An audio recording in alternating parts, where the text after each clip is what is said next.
अस्सलाम वालेकुम, हाय, hello and welcome. आज हम बात करेंगे 4 एक्सरसाइजेज़ की जो आपका स्टेमिना इंक्रीज़ करेंगी, आपकी इम्यूनिटी को अच्छा करेंगी, depression, sadness, anxiety, stress in सब से जान छुड़ाएंगी। तो टिप नंबर 1 या exercise number 1, a walk daily early in the morning while looking at the beautiful scenery around you. उसके बाद second tip, physical exercise, any kind of physical exercise, cardio. Tip number 3, आपने अपनी 2 उंगलियों को ऐसे अंदर मोड़ना है, अपने अंगूठे और अपनी रिंग फिंगर की मदद से आपने डीप इनहेल और एक्सहेल करना है। ये डीप ब्रीथिंग की एक्सरसाइज है and it's very good and very effective. ये आपके गट हेल्थ को बहुत अच्छा करती है, स्ट्रेस को रिड्यूस करती है। एक साइड से नॉस्ट्रल को बंद करना है, दूसरी साइड से सांस अंदर खींचना है और फिर अंगूठे और रिंग फिंगर की मदद से उसे वहाँ पे रोक लेना है। 5 तक आप रोकेंगे। आप चाहें तो मन ही मन 5 तक काउंट कर सकते हैं और उसके बाद आपने जिस साइड से इनहेल किया था वहाँ से नहीं, ऑपोजिट साइड से अपनी जो सांस है वो कम्प्लीटली बाहर निकालनी है। This is a very effective exercise. ये योगा में भी काउंट होती है, साइकोथेरेपी में भी यूज़ कर सकते हैं आप एज अ साइकोथेरेपिस्ट, खुद भी और अपने क्लाइंट्स को भी यूज़ करवा सकते हैं। और आप कभी भी स्ट्रेस फील कर रहे हो तो ये एक्सरसाइज कर सकते हैं। आपके लंग्स को खोलती है, आपकी गट हेल्थ को अच्छा करती है, स्टेमिना इंक्रीज करती है। प्रोसेस यही है जो मैं दिखा रही हूँ, आपने इसी प्रोसेस से करना है। It's better to sit on grass early in the morning to do it, या आप घर पे भी बैठे ये कर सकते हैं। बाहर का ये होता है कि फ्रेश एयर होती है और वो जो फ्रेश एयर है वो आपके लंग्स के लिए और ज़्यादा इफेक्टिव और ज़्यादा अच्छी होती है। इससे आपका स्ट्रेस भी कम होएगा।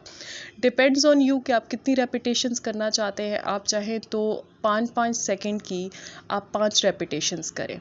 तरीका यही है कि एक नॉस्ट्रल से आपने सांस अंदर लेना है, फिर उसको रोकना है 5 सेकंड के लिए और दूसरे नॉस्ट्रल से उस सांस को बाहर निकालना है और जिस नॉस्ट्रल से निकाला है उसी नॉस्ट्रल से फिर वापस सांस अंदर लेना है, फिर उसको रोकना है और फिर दूसरे नॉस्ट्रल से सांस बाहर निकालना है और वहीं से फिर दोबारा अंदर लेना है सांस। This is the process of doing it effectively. आप जब सांस ले रहे हो, जब सांस अंदर खींच रहे हो, व्हेन यूर ब्रीथिंग इन, आपका बेली जो है वो बाहर आना चाहिए।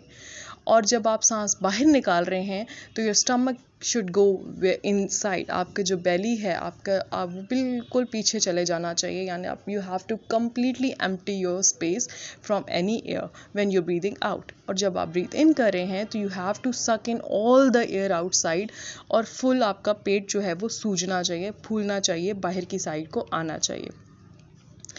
ये एक्सरसाइज आप डेली मॉर्निंग करें and trust me, your stress will go away like that. इसके बाद एक और डीप ब्रीदिंग का तरीका है जो बहुत कॉमनली यूज़ किया जाता है हमारे क्लिनिक्स में फ़ौरन से एंग्जाइटी को कम करने के लिए। आप चाहें तो स्टेज पे जाने से पहले ऑन द स्पॉट भी एक्सरसाइज कर सकते हैं। दूसरा तरीका यही है कि आप इसी तरह घास पे बैठ के करें। सो आपने सांस अंदर खींचनी है, you have to breathe in और फिर 5 तक काउंट करना है। For 5 seconds you have to hold the breath, उसको अपने अंदर रोक के रखना है सांस को, और फिर आपने उसको ब्रीद आउट करना है, उसको सांस को बाहर निकालना है। आप चाहें तो बाहर निकालते वक्त नाक से सांस बाहर निकालें, चाहें तो मुंह से सांस बाहर निकालें। Both of the processes are very effective. अगर आपके पास टाइम है, आप सुबह में कर रहे हैं तो यूज़ नोज़ बेटर है, लेकिन if you are about to present, आप प्रेजेंटेशन देने लगे हैं या आप स्टेज पे जाने लगे हैं और उस टाइम पे आपको एंग्जाइटी हो रही है या आप किसी एग्ज़ाम के लिए जा रहे हैं या किसी दोस्त से कोई इंपॉर्टेंट बात करने जा रहे हैं, तो उस टाइम पे ऑन द स्पॉट आप वहाँ खड़े खड़े ये जो डीप ब्रीदिंग की एक्सरसाइज है ये कर सकते हैं। इससे होता क्या है कि जो आपका नर्वस सिस्टम है वो स्ट्रेस के टाइम पे या एंग्जाइटी के टाइम पे वो फाइट और फ्लाइट मोड में आया हुआ होता है। तो जब वो आप ये एक्सरसाइजेस करते हैं तो वो वापस फाइट और फ्लाइट मोड से वापस अपने नॉर्मल मोड पे आ जाता है और वो जो एलिवेशन होती है वो ख़त्म हो जाती है। So the next exercise is this, आप सुबह के टाइम पे नंगे पैर घास पर चलिए। अगर आपके लिए पॉसिबल है तो यकीन करें, this is very good, this is earthing. आप जितना ज़मीन से अपना ताल्लुक़ बरकरार रखते हैं, the more your body is expose directly to the earth, उतना ही आपके जो इंटरनल ऑर्गन्स और सिस्टम्स हैं वो इफ़ेक्टिवली काम करते हैं। प्रूवन थ्रू रिसर्च, काफ़ी सारी बीमारियां जो हैं वो ख़त्म हो जाती हैं। All you have to do is walk barefoot on the grass daily. Thank you so much. Video अच्छी लगी है तो लाइक